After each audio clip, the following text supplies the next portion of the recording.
Reporters 66.9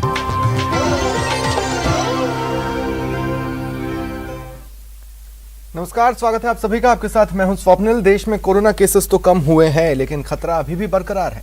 ऐसे में mask ही सबसे बड़ा हथियार है। हम आपसे बार बार अपील करते हैं कि आप मास्क पहने। इसको लेकर न्यूज 18 ने एक मुहिम भी शुरू की है, #मास्क पहनो इंडिया। आप खुद से ये प्रण लें कि जब तक ये महामारी है आप मास्क नहीं उतारेंगे। चलिए देखते हैं हेडलाइंस। फेरबदल से पहले मैनिफेस्टो पर काम का ऑडिट, मंत्रियों और घोषणा पत्र के काम का हो रहा review. Chairman Tamradhwaj Sahu report Sonia Gandhi को देंगे।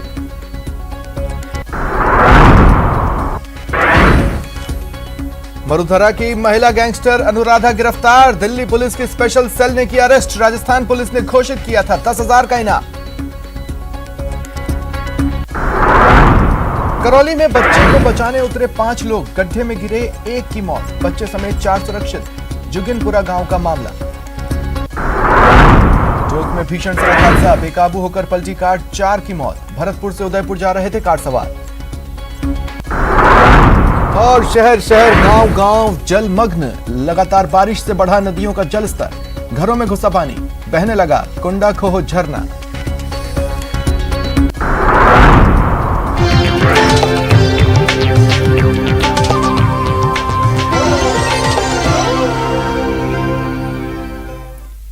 बुलेटिन में बात होगी बहू के RAS नहीं बनने पर ससुराल वालों की प्रताड़ना की।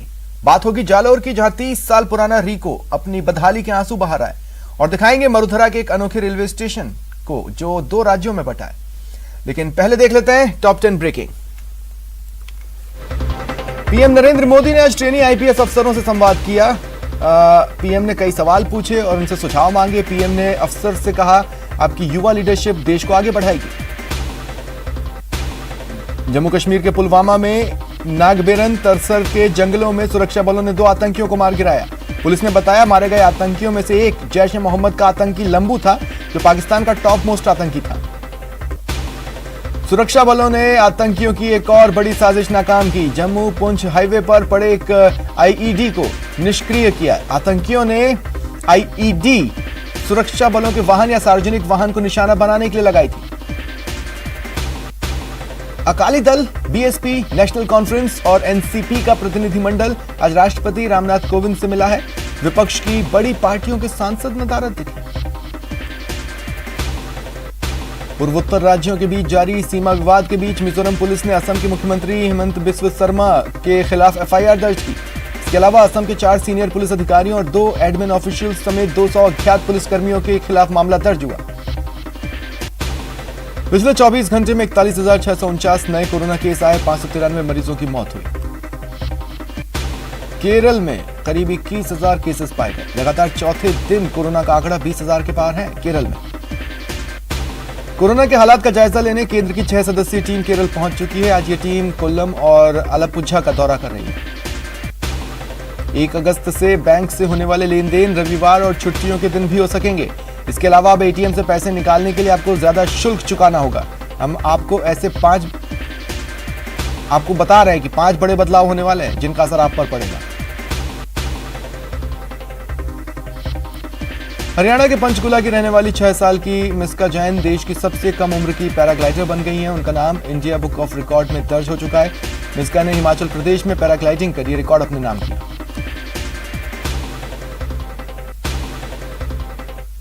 और ACB से जुड़ी ये बड़ी खबर है। जिला प्रदूषण नियंत्रण अधिकारी के ठिकानों पर सर्च चल रहा है। हाल ही में जिला प्रदूषण नियंत्रण अधिकारी ACB के रडार पर आया था। उसके ठिकानों पर सर्च किया जा रहा है। जयपुर आवास पर करीब 40 लाख रुपए की नकदी मिली है। साथ ही करोड़ों रुपए की अन्य संपत्तियों के दस्तावेज भी मिले हैं। 6 करोड़ से अधिक लेन देन के दस्तावेज मिले। कई प्लॉट, विला और अन्य संपत्तियों के भी लीगल डॉक्यूमेंट्स, दस्तावेज मिले हैं। आरोपी के अब तक ज्ञात सभी ठिकानों पर तलाशी जारी है।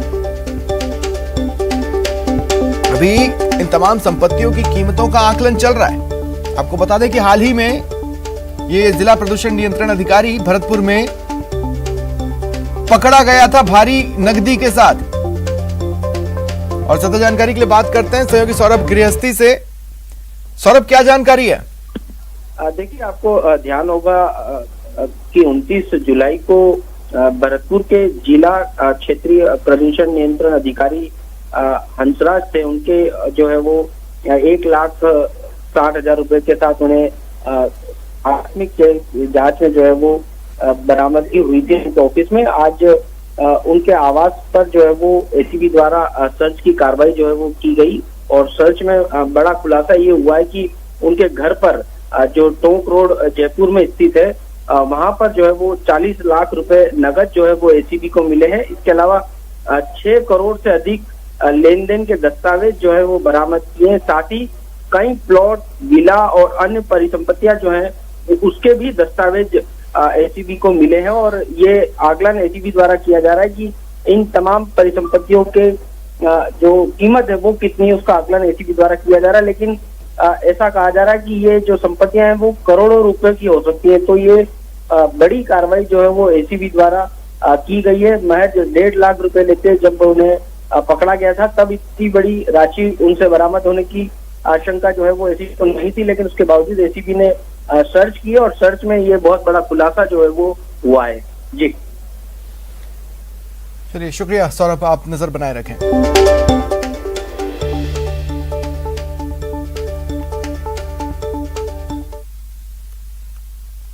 टोंक से खबर है, यहां सड़क हादसे में 4 लोगों की मौत हो गई। कामा कस्बे में मातम छाया हुआ है। व्यापार महासंघ के अध्यक्ष महेश सोनी ने शोक में कस्बे के बाजारों को बंद करने की अपील की। बता दें, कामा कस्बे के 5 लोग उदयपुर घूमने निकले थे। देर रात टोक हाईवे पर हादसे का शिकार हो गए। 4 लोगों की मौत हुई। एक को गंभीर हालत में जयपुर अस्पताल में भर्ती किया गया है। हादसे की खबर से कस्बे में सन्नाटा पसर गया। परिजनों का रो रो कर बुरा हाल है। हादसे में मरने वालों की उम्र 20 से 22 साल थी। विधायक जाहिदा खान ने भी शोक संवेदना जाहिर की है।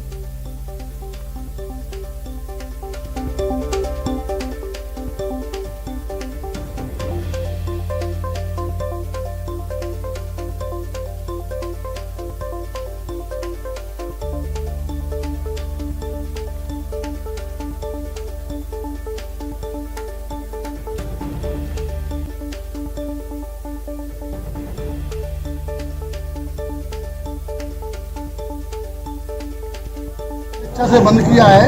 हमारे 4 व्यापारी भाई थे छोटे, जो कि 20 साल की उम्र नहीं थी, वो दुर्घटना में भगवान को प्यारे हो गए। इसलिए पूरा बाजार अपनी स्वेच्छा से पूर्णतया बंद रखा गया है। 4 हमारे बच्चे जो लगभग 20 साल की उम्र के थे, उदयपुर दर्शन करने गए थे और वहाँ एक्सीडेंट में भगवान को प्यारे हो गए। ऐसी दुखद घटना पर पूरा मार्केट आज स्वतः ही स्वेच्छा से बंद है। झुंझुनू की एक बहू RAS नहीं बन पाई तो ससुराल वालों ने घर से ही निकाल दिया। जब RAS प्री पास कर ली थी तो ससुराल पक्ष ने रिश्ता किया था। बहू SDM बन जाएगी लेकिन नहीं बनी तो उस पर जुल्म शुरू कर दिए और मारपीट कर घर से ही निकाल दिया। ये मामला झुंझुनू के सूरजगढ़ कस्बे के वार्ड नंबर 2 का है, जहां ससुराल वालों की प्रताड़ना की शिकार उषा का कहना है कि उसने साल 2013 में RAS प्री क्लियर किया था। इस दौरान उसका रिश्ता बुगाला निवासी विकास कुमार के साथ हुआ था। विकास कुमार पॉलिटेक्निक कॉलेज में लेक्चरर है। साल 2016 में दोनों की शादी हुई। उषा ने बताया, शादी के बाद RAS मेंस हुआ। इस परीक्षा में उषा कामयाब नहीं हो पाई। इसके साथ उषा पर ताने शुरू हो गए। उसको ससुराल पक्ष के लोगों ने परेशान करना शुरू कर दिया। उषा के पिता जगदीश प्रसाद लोहरानिया ने बताया कि ससुराल पक्ष के खिलाफ दहेज प्रताड़ना, घरेलू हिंसा और मारपीट कर घर से बाहर निकालने का मामला दर्ज कराया है।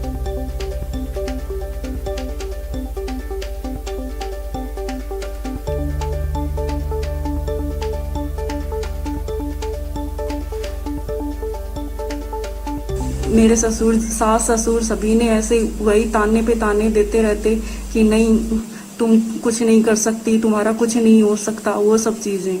अभी रिसेंटली तो उन्होंने मेरे को मतलब 1 साल भर से तो मेरे से कोई बात तक नहीं कर रहा था। यहाँ तक कि मेरे को दूसरे लोगों से बातें करने तक भी रोका जाता था कि तुम लोग इससे क्यों बात करते हो। और अभी इन सब चीज़ों को करते हुए मेरे को घर से निकाल दिया और एकदम से मैं बहुत दुखी हूँ। समझ में नहीं आ रहा, अब मेरी कोई पढ़ाई भी नहीं हो रही है। और बढ़िया शादी की, शादी करने के बाद में दहेज करने के और सारा सब कुछ करने के बाद में बच्ची की माँ ख़त्म होने के हो गई और होने के बाद में वहाँ से उनसे तरना बोलिए तो गरीब घर की बच्ची है, बेवकूफ़ बच्ची है, इसको डफर है, पढ़ नहीं सकती। ये हमने तो सोचा था ये IAS RS बन जाएगी और ये बन सकती नहीं और न नौकरी लग सकती, इसलिए वो प्रताड़ना कर रही। बुगाला निवासी एक महिला ने इस्तगासे से मुकदमा दर्ज करवाया है। तो मेरी शादी हुई थी और मैं RS की तैयारी कर रही थी, प्री मेरा क्लियर था, अब मैं मेंस क्लियर नहीं कर पाई। इस बात से व्यथित होकर मेरे पति मुझे प्रताड़ित कर रहे हैं। उस प्रताड़ना से परेशान होकर के उसको घर से निकाल दिया। अब उसने पति की और ससुराल पक्ष के खिलाफ 498 का मुकदमा दर्ज कराया है, जिसका इन्वेस्टिगेशन जारी है।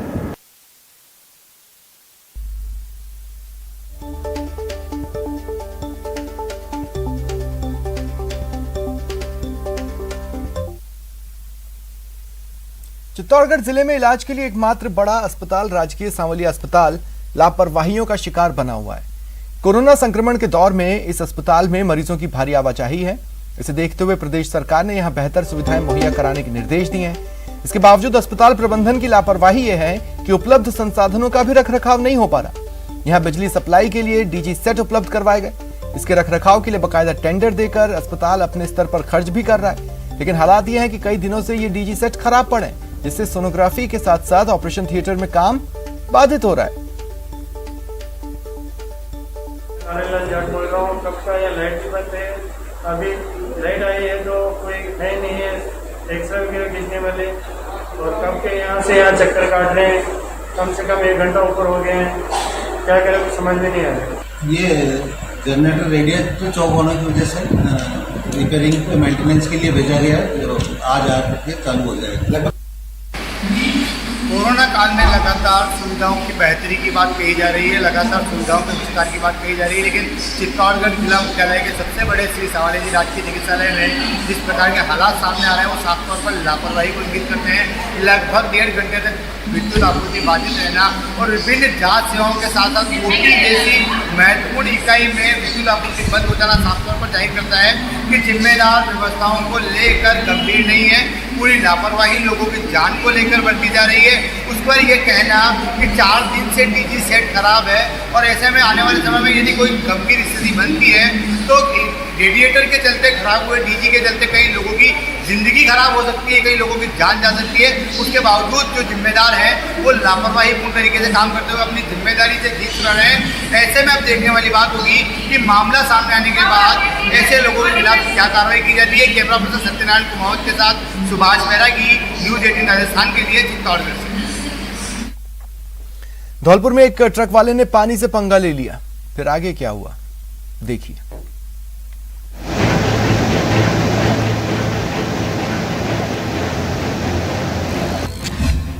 जब पानी में फंस गया ट्रक, जब पानी ने थामे ट्रक के पहिए, जब पानी ने रोकी ट्रक की रफ्तार, इस ट्रक वाले ने पानी से पंगा ले लिया और फिर देखिए क्या हाल हुआ। पानी ने सिलेंडर से भरे ट्रक के पहिए थाम दिए और ट्रक वाले की जान भी सांसत में आ गई। पहले धीरे धीरे ट्रक आगे बढ़ा, लेकिन बीच मझधार में जाकर ट्रक जाम हो गया।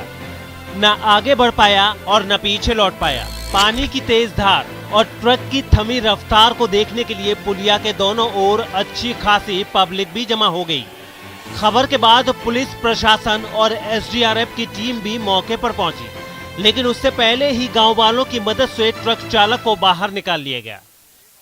पार्वती नदी में अत्यधिक बहाव था और उस बहाव में एक ट्रक चालक ने यहाँ से निकलने की कोशिश की, लेकिन पानी अधिक होने की वजह से वो फंस गया रास्ते में। लेकिन गनीमत यह है कि स्थानीय लोगों की मदद से और पुलिस प्रशासन के सहयोग से उसको सुरक्षित रूप से निकाल लिया। लेकिन सिलेंडर से भरा ट्रक पानी में ही फंसा रहा। सबको डर सता रहा था कि पानी कहीं सिलेंडर से भरे ट्रक को ना बहा ले जाए, लेकिन मौके पर पहुंचते ही SDRF का एक्शन तुरंत शुरू हो गया। ट्रक को खींचने के लिए एक ट्रैक्टर को पानी में उतारा गया, रस्सी का एक छोर ट्रक में बांधा गया और दूसरा ट्रैक्टर में। फिर धीरे धीरे ट्रक को बाहर खींचा जाने लगा। इस रेस्क्यू ऑपरेशन को लोग दिल थाम कर देखते रहे। किनारे पर खड़े कुछ लोग इसका वीडियो भी बनाते रहे। धीरे धीरे SDRF की मुहिम रंग भी लाई और सिलेंडर वाले ट्रक को भी बाहर निकाल लिया गया। दरअसल भारी बारिश की वजह से सरमुथरा नादनपुर को जोड़ने वाले सड़क मार्ग पर खुर्दिया पुल पर आवागमन बंद हो गया है। पानी साफ साफ चेतावनी दे रहा है, लेकिन फिर भी पानी से ऐसा पंगा क्यों लिया जा रहा है?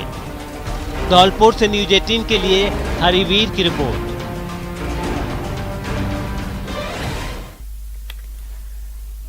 करौली में कुएं में गिरे बच्चे को बचाने की कोशिश में एक व्यक्ति की मौत हो गई। जुग्गिनपुरा गांव में एक बालक कुएं में गिर गया। उसे बचाने के लिए 3 लोग उतरे, सभी फंसे। घटना की जानकारी मिलते ही पुलिस और सिविल डिफेंस मौके पर पहुंची। कड़ी मशक्कत के बाद इन्हें निकाला गया। सभी को जिला अस्पताल ले जाया गया, जहां डॉक्टरों ने रविंद्र नाम के व्यक्ति को मृत घोषित कर दिया। बालक सुरक्षित है, अन्य 2 व्यक्तियों का उपचार जारी है। पुलिस ने मृतक का पोस्टमार्टम कराकर शव परिजनों को सौंपा। जुग्गिनपुरा गांव में जो टॉयलेट का टैंक था उसके अंदर पट्टी टूटने से एक बच्चा गिरा। उसको बचाने के लिए 3 व्यक्ति और उसमें उतरे, तो उनको तुरंत ही गांव वालों ने तुरंत निकाल के वो हॉस्पिटल लेके आए थे। अब हॉस्पिटल में हैं, बच्चा स्वस्थ है, बाकी एक व्यक्ति की में डेथ भी हो गई है। गांव में एक कुआं बना हुआ था, कुएं में बच्चे के गिरने से उनको निकालने के लिए 3 लोग और कुएं में कूदे, तो उनको बच्चे को निकालने के लिए 3 कूदे, तो उनको हताहत ऑक्सीजन की प्रॉब्लम आई, परेशानी आई, तो लोग गाँव वालों ने निकाल। एक बड़ी खबर आपको बता दें, कांग्रेस से जुड़ी हुई। फेरबदल से पहले महामंथन चल रहा है। वो जो कांग्रेस का मैनिफेस्टो रहा, जिसकी बदौलत वो चुनाव जीतकर सत्ता तक पहुंची, उस मैनिफेस्टो पर कितना काम हुआ इसका ऑडिट किया जा रहा है। मंत्रियों और घोषणा पत्र के कामकाज की समीक्षा हो रही है। चेयरमैन ताम्रध्वज साहू मीटिंग ले रहे हैं। सीएम अशोक गहलोत भी इस बैठक में मौजूद हैं। सभी मंत्री हैं, विभाग के अधिकारी हैं। समीक्षा कर रिपोर्ट तैयार की जाएगी, जो फिर सोनिया गांधी को सौंपी जाएगी। सोनिया गांधी आया हूँ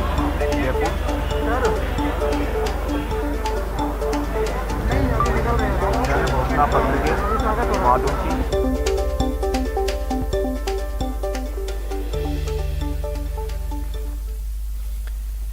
नेटवर्क 18 फेडरल बैंक संजीवनी गाड़ी भारत के कोविड प्रभावित जिलों में जा रही है। वैक्सीन के लिए जागरूकता फैलाने की हमारी इस मुहिम को आप भी अपना सहयोग दीजिए। चलिए आपको दिखाते हैं संजीवनी गाड़ी अब तक कहां-कहां गई और आज कहां है।